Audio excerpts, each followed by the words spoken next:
Welcome, foolish mortals. I am Baron Bones, and welcome back to From the Crypt.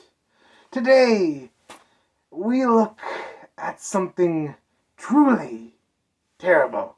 Absolutely terrible. See no evil. Yay!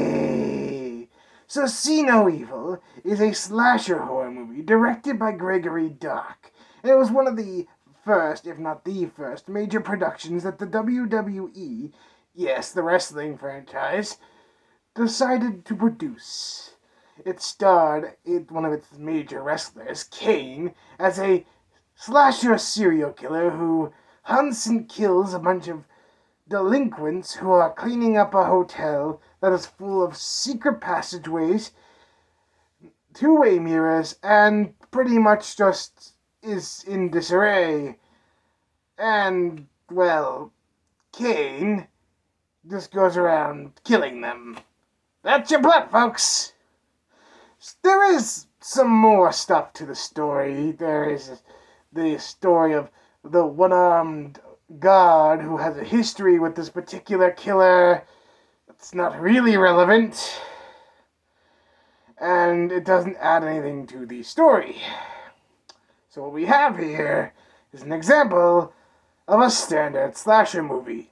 Victims in a location, and they have to find a way out before the serial killer kills them. Now, slasher movies can work with the right amount of suspense. Too bad this movie doesn't know how to build suspense. Instead, it just tries to go straight for the carnage, and there's just nothing interesting about the carnage. Particularly because, well, with the exception of one character, the one-armed officer, well, everyone else in this movie doesn't really have any notable character traits. They're all one note and forgettable. I don't even remember any of the character names because, well, they're that forgettable. And this isn't helped by the performances, which are really, really atrocious. No one is doing anything to make their characters stand out. Well, with the exception of Kane as our main villain. He's actually kind of intimidating and does give off a good presence when he's on screen. Too bad he's not on screen a whole lot, and when he is on screen, you notice a problem with the visuals. In the fact that, well, you know I complained about Saw being edited in the early 2000s? Edit that complaint, put it all over this movie, because god darn, the editing in this movie sucks. Literally, every 5 seconds the camera just whooshes up to a main character, or it will just shake out of control with flashing lights everywhere to make it feel more intense. But God, I hate it when movies do this because it doesn't work. I hate this movie.